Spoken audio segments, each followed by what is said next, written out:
Good morning, everyone, and welcome. I call this meeting of the NCUA Board to order. To start, I'd like to note for the record that the Vice Chairman is joining us remotely today. Additionally, I want to note for the record that today's meeting is open to the public through a live webcast. For anyone watching online, if you would like to view the closed captioning of this meeting, please click the CC icon located in the lower left-hand corner of the WebEx window.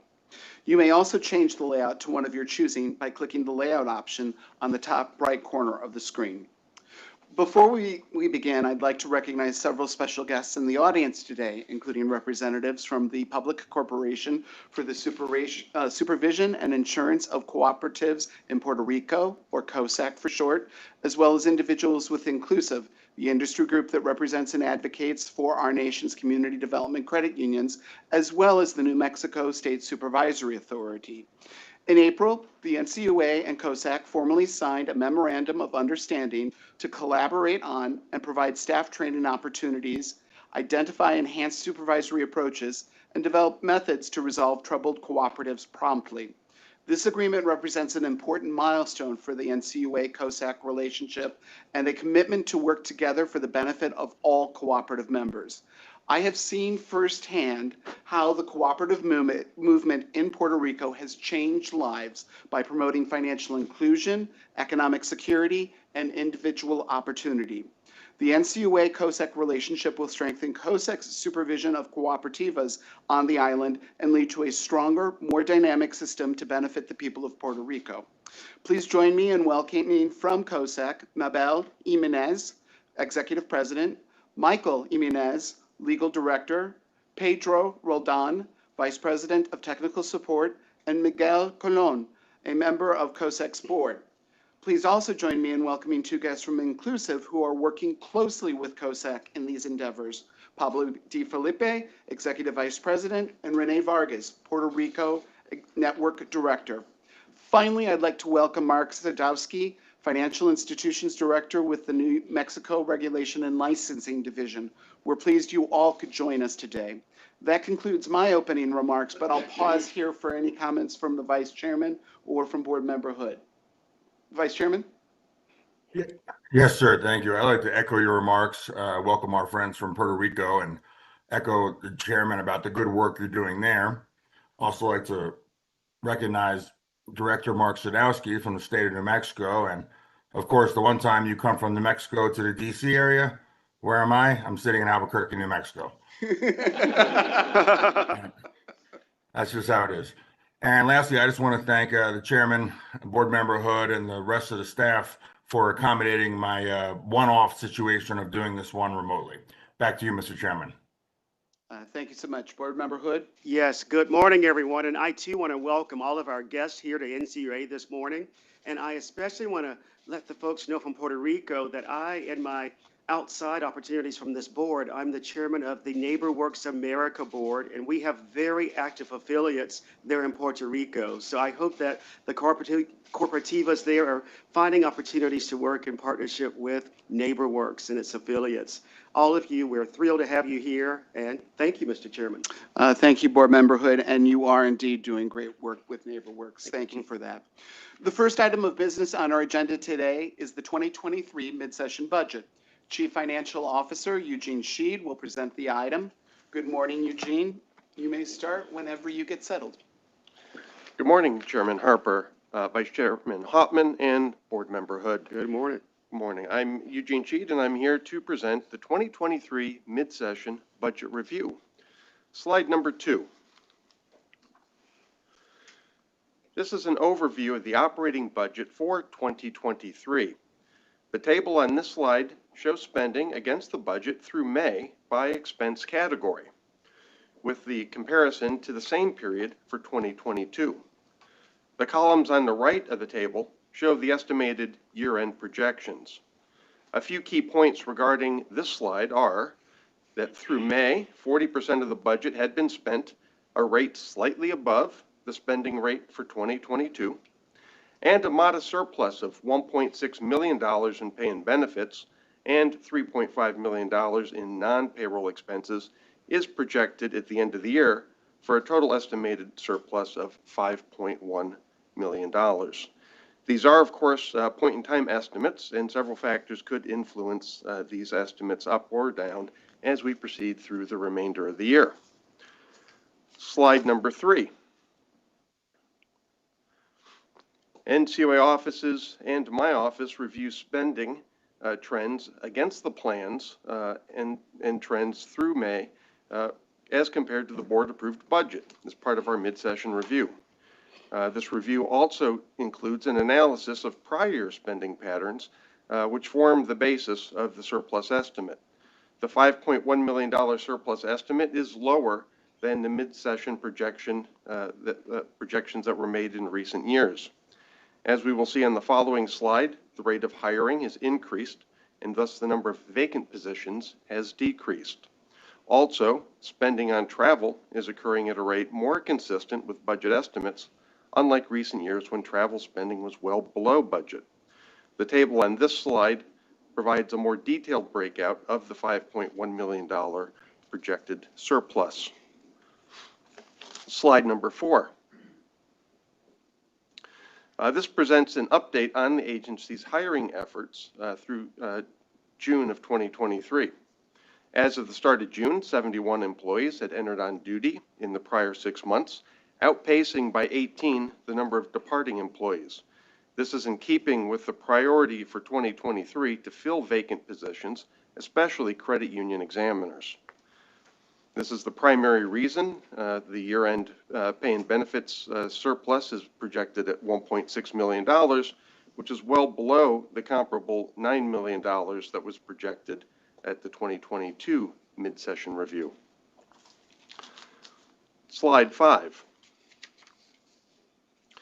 The slides 5 through 9 will discuss the recommended changes to the 2023 budget presented to the board this morning. In some years, the mid-session only consists of an update to the board without any recommended changes.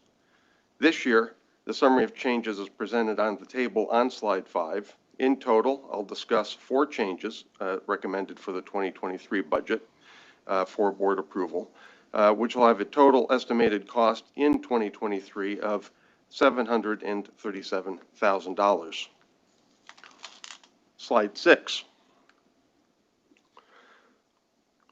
This slide presents the recommendation for 2 additional positions for the Office of Credit Union Resources and Expansion, or CURE.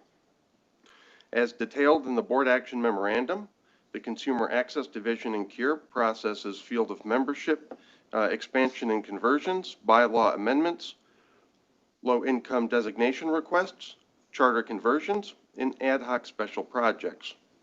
In the past few years, the division has received an increased number of applications of all types, which has simultaneously also become more voluminous and complex. Based on the estimated work hours for these transactions, the workload for 2023 is more than double what it was in 2018. As further noted in the memorandum, CURE is committed to the continuous review of field of membership process and procedures to ensure an efficient and positive customer experience, which includes the streamlining of information requirements and improving clarity in application forms. Management will analyze and identify potential adjustments and clarifications that will reduce staff time for processing applications. Slide 7. This slide presents the recommendation for 4 additional positions to support NCUA's cybersecurity efforts. These positions are consistent with the recommendations the NCUA received from independent third-party assessments. 2 positions would focus on vulnerability management. Cybersecurity vulnerabilities are being disclosed at an increasing rate, and an increasing number are being exploited within a week after disclosure. The other 2 positions will bolster NCUA's cloud management efforts, particularly with respect to architecture and security. Additional information on these positions is also included in the Board Action Memorandum. Slide 8. The cost for the additional positions for 2023 is estimated not to exceed $394,000 and can be accommodated within the overall compensation budget already approved by the board for 2023. For 2024, the estimated full-year cost would be $1.7 million. Slide 9. This slide presents the two non-personnel requirements adjustments recommended for the 2023 budget. The first item is an increase of $200,000 for reasonable accommodations. An increase in 2023 of job applicants and employees needing reasonable accommodations has increased, and to meet the agency's obligations and be consistent with EEOC and other applicable guidelines, an additional $200,000 is recommended. The second item is a $143,000 increase for the cost of background security investigations for prospective employees. With the increased pace of hiring that's been experienced to date for this year, more background investigations are being conducted. The total cost of these two items is $343,000 and would be funded with some of the projected surplus from the agency's travel budget. Slide 10. Each of the capital budgets projects are shown on slide 10 as approved by the board for 2023. The financial data on this table shows the amount approved by the board for each project and the amount of the 2023 budget that's been obligated through May, with the remaining unobligated balance on the right-hand column. While the spending rate on capital projects is somewhat slower in 2023 as compared to 2022, these projects are projected to obligate their funds by the end of this year or early 2024. No changes are requested to the capital budget. And finally, on slide 11, this is the summary of the Share Insurance Fund administrative budget.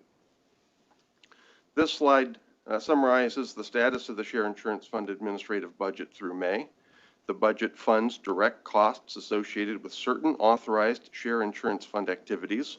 These direct costs are exclusive of any costs that are shared with the operating fund through the overhead transfer rate.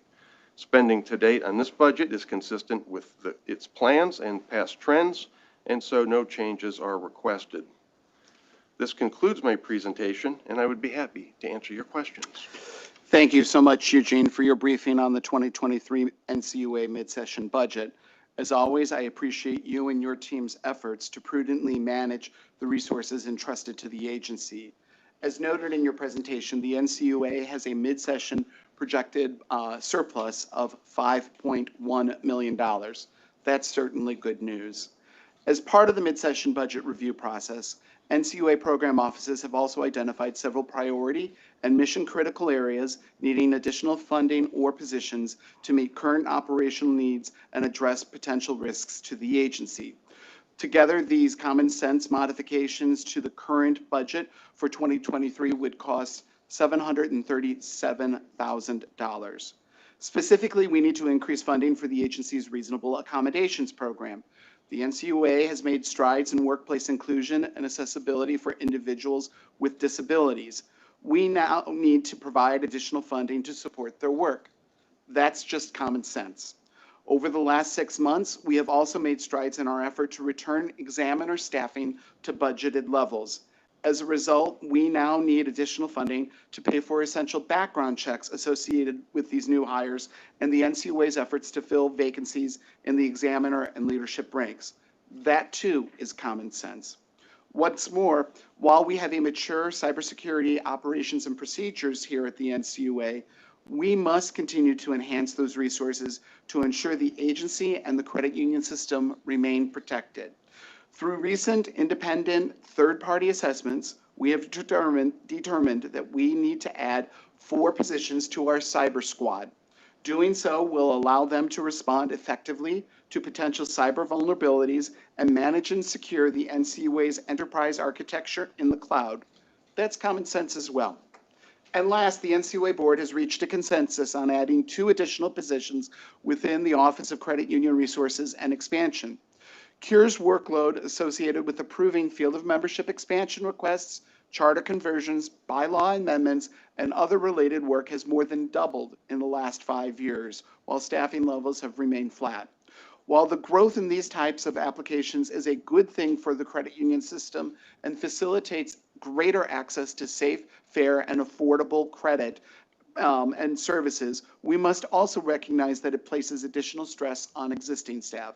Adding 2 staff positions in CURE is a reasonable measure in the short term to maintain the progress the NCUA has made in improving its chartering and field of membership initiatives. Thank you, Vice Chairman Haltman and Board Member Hood, for working to reach a consensus on this staffing change. And like you, I remain fully committed to working to identify subsequent information systems and technological enhancements that will further advance an efficient and effective review process within CURE. That also is common sense. So in closing, the NCUA board must ensure the credit union system and the National Credit Union Share Insurance Fund can adapt to the evolving financial, economic, and market conditions brought on by various external events and pressures. I thank my fellow board members and the NCUA leadership team for remaining fiscally responsible, applying common sense, and for working together to operate within our means while achieving the NCUA's core mission of protecting the system of cooperative credit and its member owners through effective chartering, supervision, regulation, and insurance. That concludes my remarks, and I now recognize Vice Chairman Hoffman. Thank you, Mr. Chairman, and thank you, Eugene, for the presentation. I'd like to say that I've been very vocal when it comes to the budget. We are quite obviously spending other people's money. And unlike government agencies like NCUA, credit unions and private sector businesses cannot simply just charge more to make ends meet. Competition keeps prices in check and ensures that only the most relevant products remain in the marketplace. We at NCUA have no actual competition unless we meaningfully compete against ourselves to improve our effectiveness every day. Credit unions, by and large, are doing well, but margins are shrinking, interchange and fee income are flatlining or declining, and expenses continue to increase. We must always keep in mind that credit unions operate in a very different environment than we do at a government agency.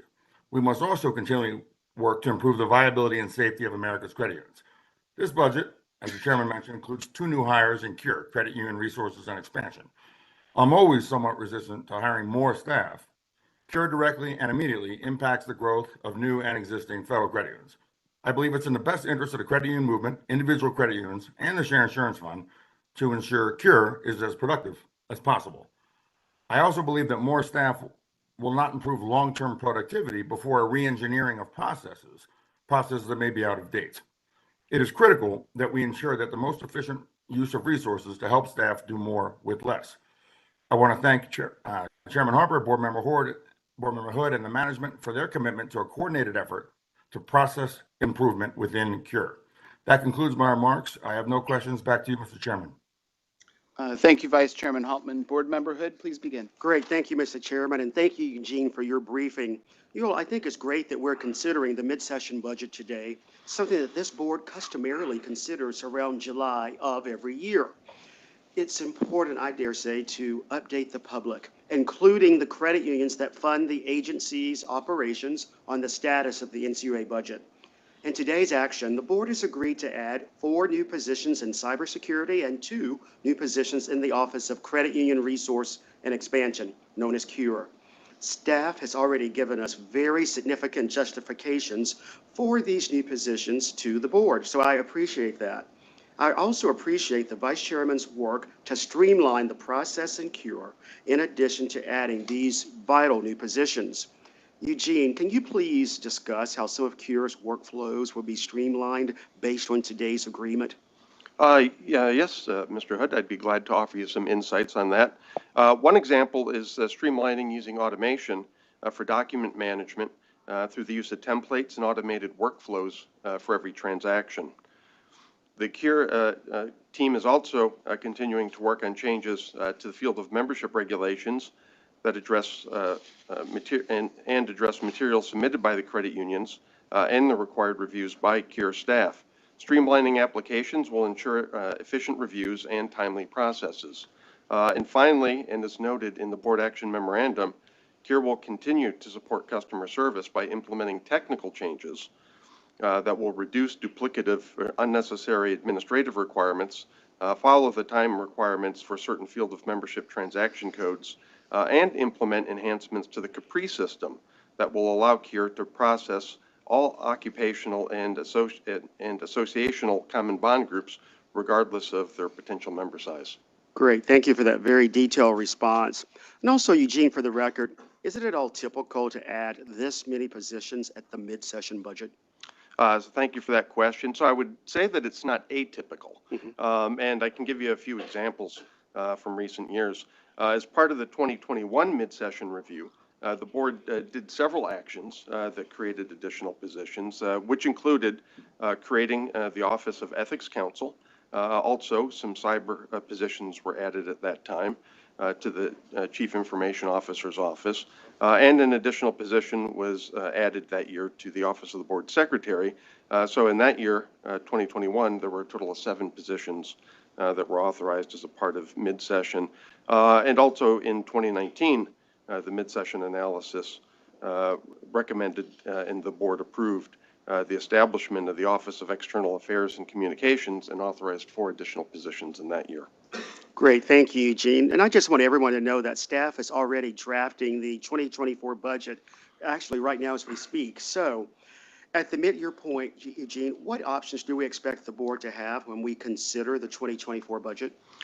Sure. So along with the executive director, my staff and I are starting to review and prepare recommendations to the board on the initial draft 2024 budget.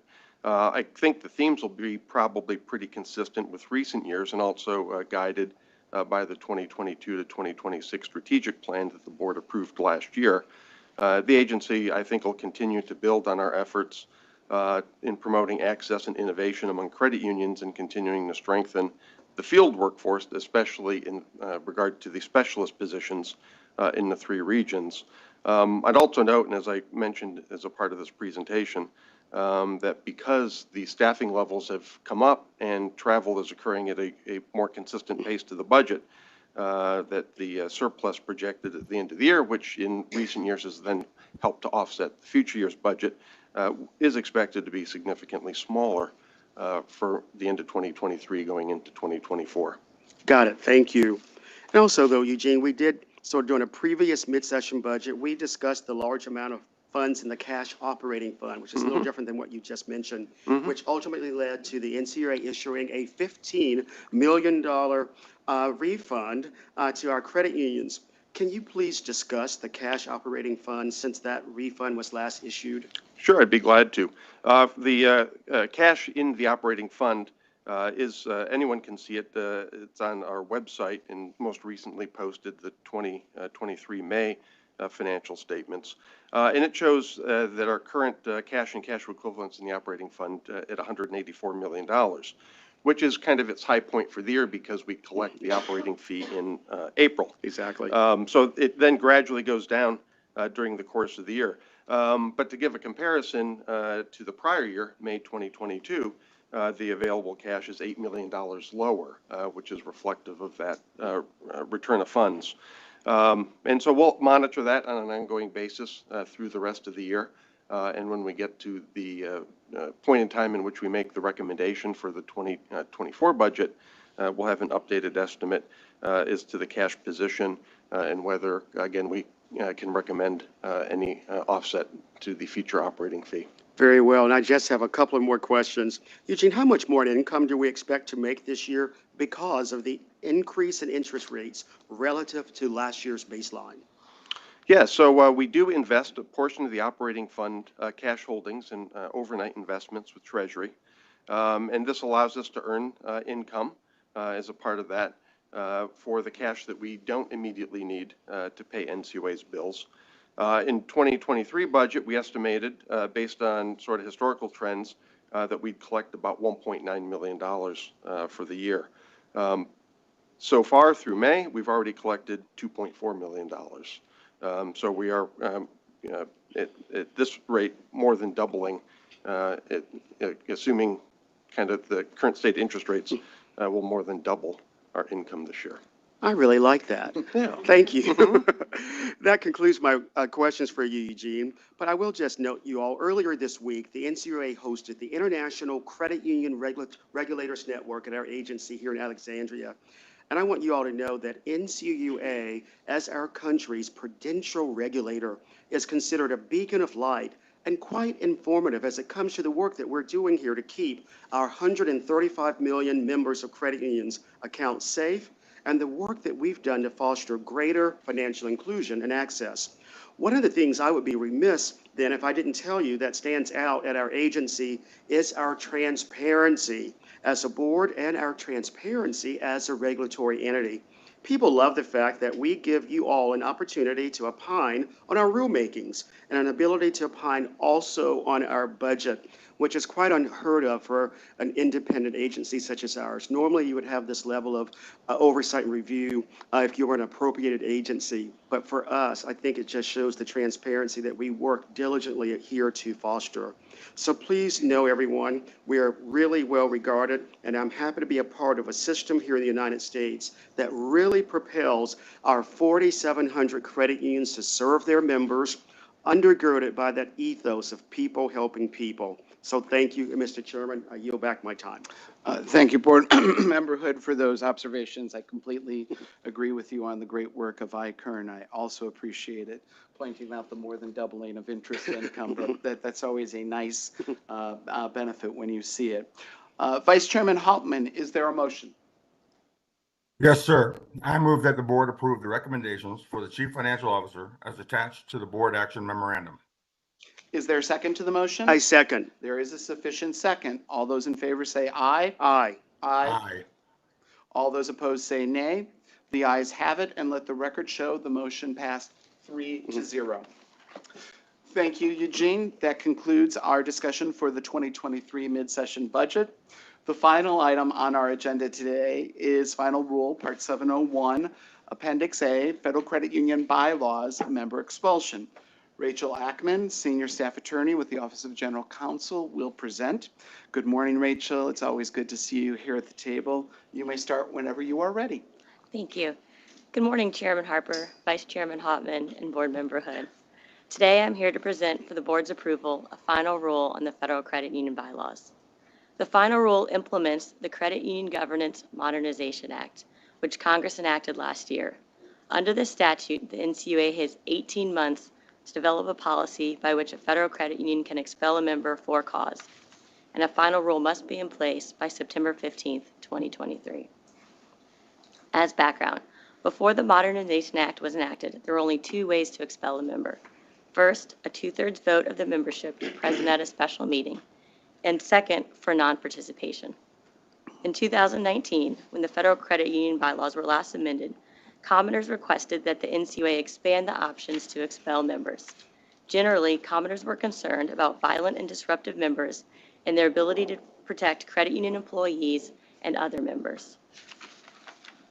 In the 2019 rulemaking, the board explained that the agency could not change expulsion procedures because they were statutory. Instead, the rulemaking codified a bylaw provision related to members in good standing. This provision essentially permitted credit unions to limit member services for certain disruptive behaviors. The rulemaking was clear that certain member actions warrant immediate limitation of services and access to credit union facilities, but that expelling a member was governed by statute.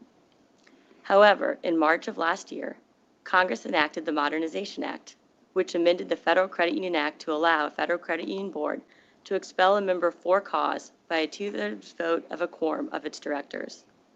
At its September 22nd meeting, the NCUA Board issued a proposed rule to amend the agency's standard Federal Credit Union bylaws to adopt a policy by which a Federal Credit Union member may be expelled by a Federal Credit Union Board of Directors. We received 26 comment letters and have made several changes to the final rule in response to those comments. I will discuss the material changes in my remarks. Under the final rule, federal credit unions have the option to adopt the NCUA expulsion policy included in this final rule. If a federal credit union amends its bylaws to adopt the policy, the credit union must provide all members a copy of the expulsion policy. In response to commoners' request, the final rule includes an optional standard disclosure notice that can be sent to members. If the credit union seeks to expel a member under its expulsion policy, the federal credit union must provide a notice of the pending expulsion. This notice must include the reasons for the expulsion. Under the final rule, the reason for the expulsion must be specific and not include only conclusory statements. This is important so the member has a reasonable opportunity to present their case at the hearing, as discussed below. The notice must be clear the member has a right to request a hearing and where to go to make complaints to the NCUA.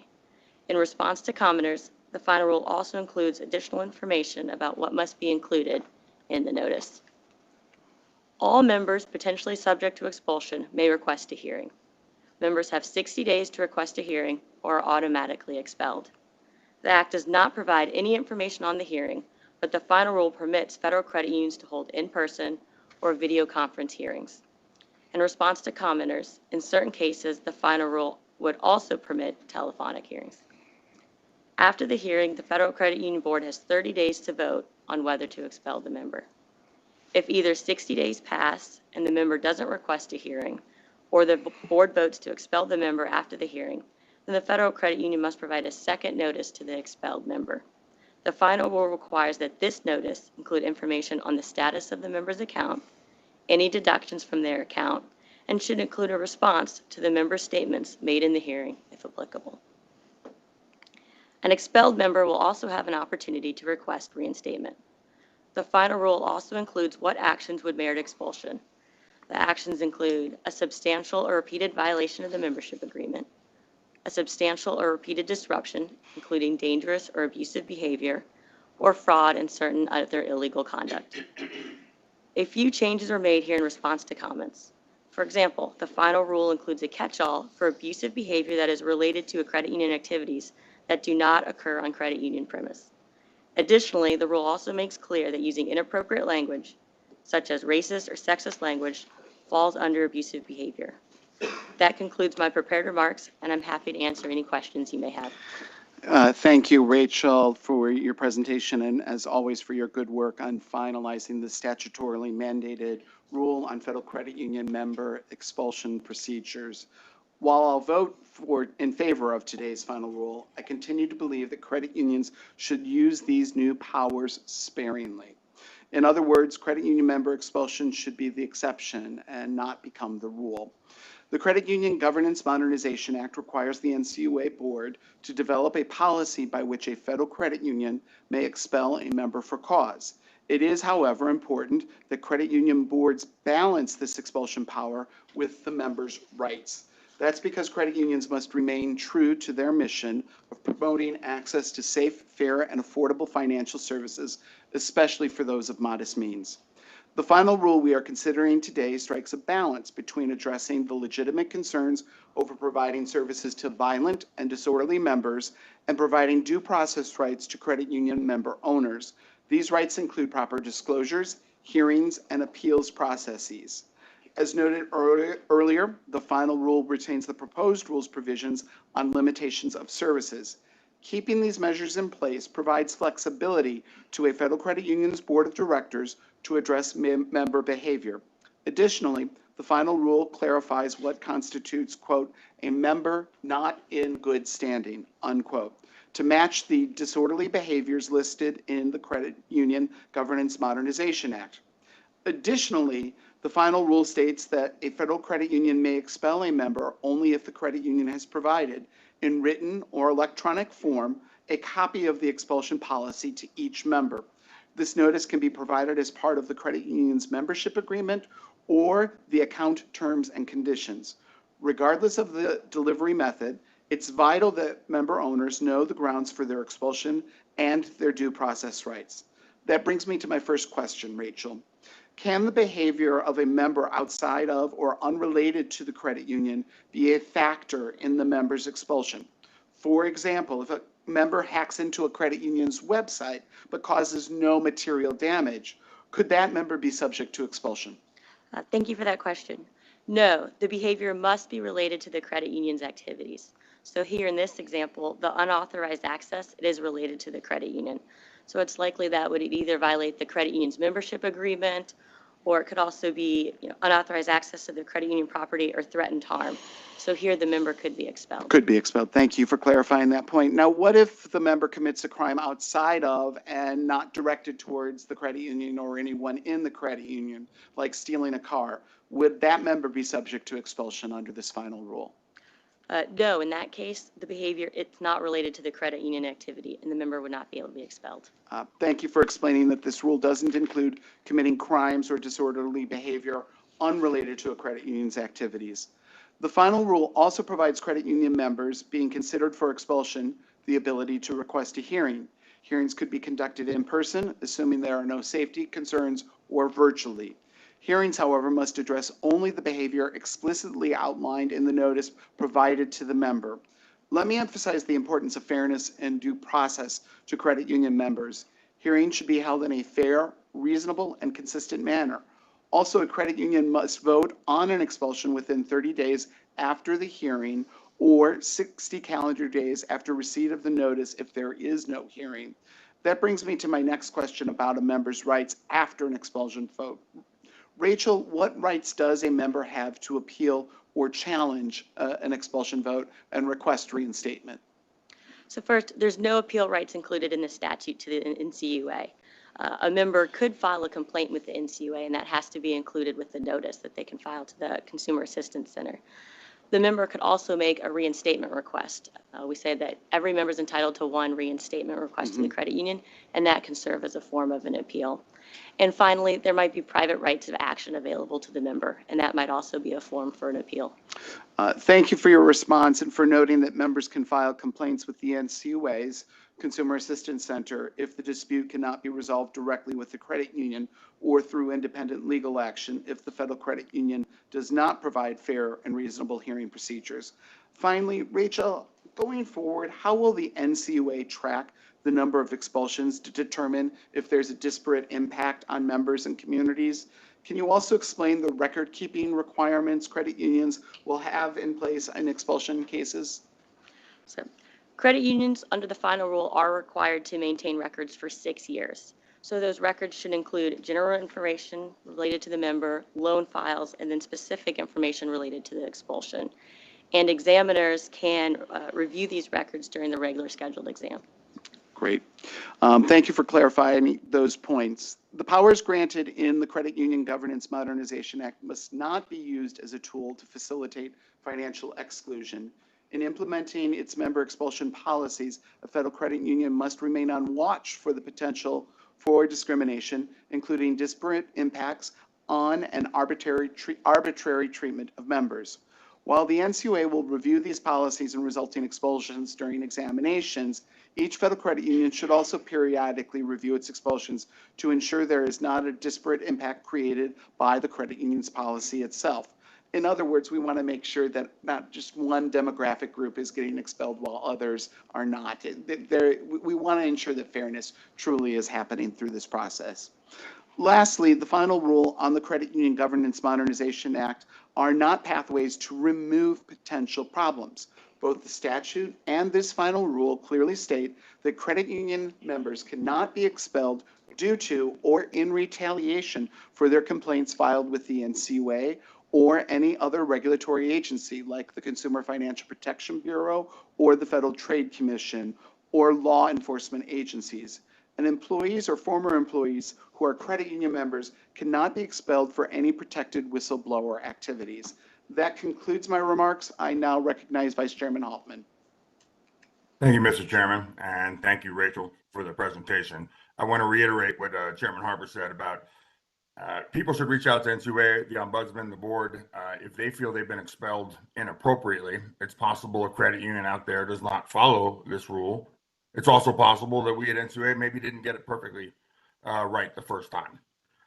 This final rule touches on the core of what makes credit unions unique. As financial cooperatives, credit unions do not have customers. They have member owners. This is not about dealing with a disruptive customer. This is about expelling an owner of the cooperative. That's a little different. This rule considers the significance of member owners, but it also gives credit unions the same flexibility as any other business to address the threats to the safety of staff and to the public. I don't have any further comments, but I do have a couple questions for Rachel. I want to say, how does the rule protect against a credit union simply expelling a group of members, such as everyone who's caused the financial loss? Thank you for that question. So the statute requires that expulsion be done on an individual and a case-by-case basis. Under the final rule, a credit union cannot expel a class of members, and that includes a class that has caused a loss. Okay. And I've got one follow-up. Some credit unions have asked for the ability to immediately expel a member for violent behavior. However, Congress expressly states that the member must be given 60 days notice of expulsion. How does it give credit unions the flexibility to deal with potentially dangerous situations? Thank you. So first, credit unions can always contact local law enforcement and seek a restraining order. Second, credit unions can immediately use the limitations of service policy to restrict access to credit union facilities, call centers, or any credit union locations. Credit unions can and should always use any available resources to protect their members and credit union employees. All right. Thank you, Rachel. Back to Chairman Harper. Thank you so much. Board Member Hood? Great. Thank you, Mr. Chairman. And Rachel, thank you for your very detailed presentation this morning, but most importantly for the briefing last week. It was really insightful. In March 2022, Congress enacted the Governance Modernization Act to revise the Federal Credit Union Act's procedures for expelling members. The legislative history of the Governance Modernization Act focused on federal credit unions' concerns about their ability to address violent and aggressive behaviors of certain members. I get choked up thinking about this because I really do, y'all, because I have to tell you, all or at least some of the stories I've heard about this matter, although rare, are very indeed troubling when it comes to violent and aggressive behaviors that some of our credit union staff members have had to address. I'm reminded of one credit union CEO in Tennessee who had some very disturbing experiences with one of his members, and that's you all amid the fears for the safety and well-being of his immediate family members.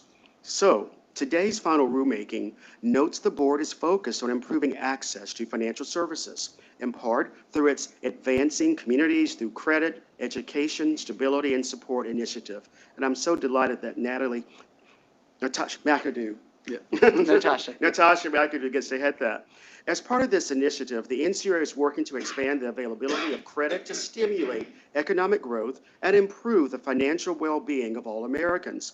The work also aims to ensure that the credit union system achieves its statutory mission of meeting the credit and savings needs of people, especially those of limited and modest means. Let me be clear. The expulsion of members is an extreme remedy that may have the effect of denying individuals access to financial services. In addition, as financial cooperatives, a credit union's expulsion of a member owner is particularly significant as an action to take, resulting in financial exclusion. So therefore, consistent with certain statements in the legislative history, use of the authority under the Governance Modernization Act should be rare and used only for egregious member behavior. Mr. Chairman, I have no questions and will be supporting today's final rule.